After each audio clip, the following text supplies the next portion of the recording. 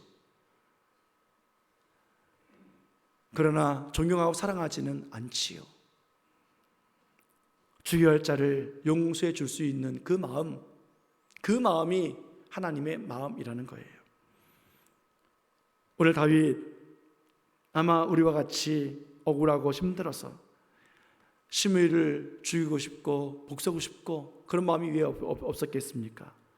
그러나 오늘 하나님은 시므이가 돌아와서 회개할 때에 다윗이 말했던 것처럼 저주하게 내버려둬라, 저 소리는 사람의 말이 아니라 하나님 말씀이다 하셨던 그 말씀이 어떻게 이루어지고 있는가를 친히 보게 하기 위해서 하나님은 이 놀라운 사건들을 만들고 계시다라는 사실이에요. 하나님은 정말 다윗을 용서할 줄 아는 위대한 왕으로 만들어 주시는 하나님이십니다. 여러분, 하나님은 용서의 하나님이세요. 사랑의 하나님이세요. 아담과 하와를 짓고 하나님께서 영광 받으실 때 얼마나 좋았습니까? 그러나 아담과 하와가 하나님을 배반하잖아요. 반역한다고요. 쫓김당했지요. 그때도 하나님은 그들을 용서해 주셨습니다. 양을 잡아서 가죽으로 옷을 만들어 입히고, 그렇게 하나님은 죄와 용서와 죄의 용서와 긍휼과 사랑의 그 마음을 통해서 아담과 하와뿐만이 아니라 이 땅에 살고 있는 모든 사람들의 죄를 다 담당하시고 용서해 주시기 위해서 하나밖에 없는 아들 예수 그리스도를 이 땅에 보내주시며 그 예수를 믿는 자들마다 구원받는다, 그 예수님을 믿는 사람들마다 생명 잃지 않는다 라고 말씀하시는 우리 하나님 아니십니까? 정말 그 예수님이 이 땅에 오셔서 요한복음 8장에 보면 가나안한 여인을 만나셨습니다. 사람들이 붙잡았습니다. 돌을 들어 죽이려 합니다. 그때 예수님께서 땅에다 글을 쓰시잖아요.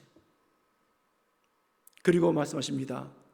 죄 없는 자가 먼저 돌을 들어 쳐 죽여라. 사람들이 그 돌을 하나씩 내려놓고 다 떠나버렸죠. 예수님과 그 여인과 독대합니다. 예수님 말씀하십니다. 나도 너를 정죄하지 아니한다. 다시 죄짓지 말아라. 그 죄를 알고 있는 그 여인, 내가 왜 죄를 지었는지, 내가 얼마나 부족했는지, 연약했는지, 죄인인지 알고 흐느끼며 고개도 들지 못하는 그 여인을 향해서 주님 말씀하십니다. 다시 죄짓지 말아라. 그것이 하나님의 마음이기 때문에 그래요. 예수님이 이 땅에 오신 이유가 무엇이겠습니까? 목적이 무엇이겠습니까? 요한복음에 말씀해 주고 계시는데요, 요한복음 12장 47절 말씀 같이 우리 보도록 하겠습니다. 같이 읽습니다. 자, 시작. 사람이 내 말을 듣고 지키지 아니할지라도 내가 그를 심판하지 아니하노라. 내가 온 것은 세상을 심판하려 함이 아니요 세상을 구원하려 함이로다. 아멘. 예수님이 세상에 오신 이유가 뭐라고요? 심판하려 함이 아니라 세상을 구원하려 함이라. 하나님을 믿는 사람들이 비록 하나님 말씀을 듣고 지키지 아니할지라도, 영생을 얻은 사람이 실수를 한다 할지라도 하나님은 끝까지 생명을 책임지신다는 말씀이에요. 하나님 구원해 내신다는 말씀이에요. 얼마나 귀합니까? 얼마나 아름다운 말씀입니까? 축복의 말씀입니까?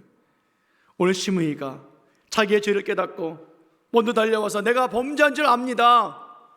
왕이여, 죄를 돌리지 마옵소서, 피악한 일을 기억하지 마옵소서, 마음에 두지 마옵소서 라고 고백할 때, 회개할 때 용서해 주잖아요. 이 사건을, 이 두 사람의 만남을 통해서 우리는 하나님과 우리를 볼 수 있지 않습니까? 우리가 시므이처럼 하나님 앞에, 하나님 내 죄를 용서해 주세요. 오늘도 또 우리는 그렇게 기도하고 있잖아요. 얼마나 뻔뻔합니까? 얼마나 기회주의자입니까? 하나님 내 죄를 돌리지 마옵소서, 피악한 일을 기억하지 마옵소서, 하나님 마음에 두지 마옵소서. 그런 우리들을 하나님은 또 용서해 주고 계시는 거예요. 그런 우리들을 하나님은 또 품어주고 계시는 거예요. 그렇게 하나님의 나라를 만들어 가시는 하나님이시라고요. 오늘도 십자가 앞에, 하나님 아버지, 내가 오늘도 십자가에 달려 죽기를 원합니다. 나를 십자가로 오라 하시옵소서. 그 십자가 예수님과 함께 죽고 살아나서 승리의 삶을 살아가기를 원합니다. 그런 은혜를 우리들에게 주시기 위해서 하나님은 오늘 이 다윗과 시므이의 사건을 통해서 우리와 하나님을 보게 하신 하나님 아니십니까? 사랑하는 여러분, 하나님은 우리를 사랑해 주십니다. 우리의 죄를 용서해 주십니다. 우리를 오늘도 하나님의 관계 속에 만들어 가신 하나님이십니다. 제4차 땅밟기 시작되고 하고 있는 중이잖아요. 오늘 3남 4남, 다음 주는 우리 교육부서 힘들고 어렵지요. 그러나 이것은 하나님의 특별한 사랑의 기간이에요. 하나님이 우리를 특별히 돌보시고 우리의 죄를 용서해 주시고 구원해 주시고 심판에 이르지 않게 하기 위해서 하나님이 하신 놀라운 기간이라고요. 여러분, 축복이에요. 우리들의 죄를 알게 하시고, 그래서 그 하나님의 사랑이 얼마나 큰지 깨닫게 하시고 하나님의 은혜인 것을 우리가 깊이 기억하게 하시기 위해서 만드신 기간이라고요. 얼마나 좋습니까? 한번 따라해 볼까요? 하나님의 특별한 기간입니다. 그래야 하나님 특별한 기간이에요. 하나님은 오늘도 우리의 죄를 잘 알고 계세요. 그 죄를 사해 주시길 원하신다고요. 눈에 보이는 죄보다 눈에 보이지 아니하는 죄가 더 많고 더 척하고 더 더럽고 더 많아가기에 하나님 아버지, 우리들의 죄를 용서해 주십시오. 내 마음과 내 생각과 우리 잘못된 행실과 뼛속까지 묻혀있는 그 모든 죄를 캐내서 하나님이 또 씻어주시려고 우리들에게 이렇게 역사하고 계시지 않습니까? 우리는 기회가 왔어요. 시므이처럼 기회가 왔다고요. 빨리 달려가서 잘못했습니다, 엎드려야 돼요. 주여, 죄를 내게 돌리지 마옵시고 하나님 등 뒤에 던져주십시오. 기도해야 돼요. 패역한 일을 기억하지 마시옵소서, 마음에 두지 마시옵소서 라고 말해야 된다고요. 여러분, 옆 사람이 나를 괴롭게 했어요, 힘들게 했어요. 내가 막 힘들어할 때 더 괴롭혀요. 근데 이제 살만하고 이제 뭔가 할만하고 여유가 생기고 힘이 있어요.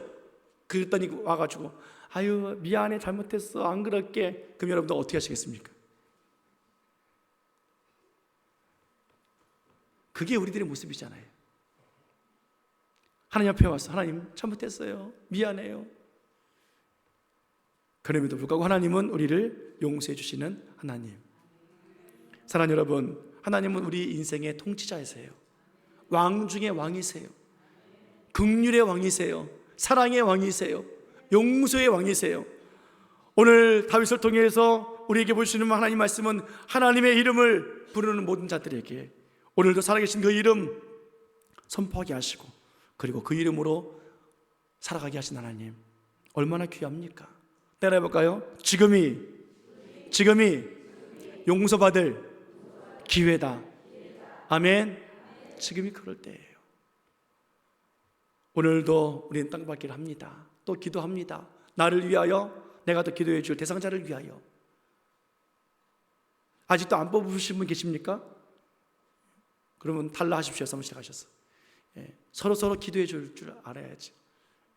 그리고 또 눈에 보이는 우상들을 보면서 눈에 보이지 아니하는 우상을 더 회개하는 우리들의 이 기도 소리 하나님 들으시고 우리 원통함을 아신 하나님, 오늘도 그 이름 앞에서 죄사함 받고 그 이름으로 승리하고 그 이름으로 놀라운 능력 안에 살아가는 저와 우리 온 성도들 되어지기를, 온 교회가 되어지기를 예수님의 이름으로 간절히 축원해 드립니다. 축원합니다. 기도하시겠습니다.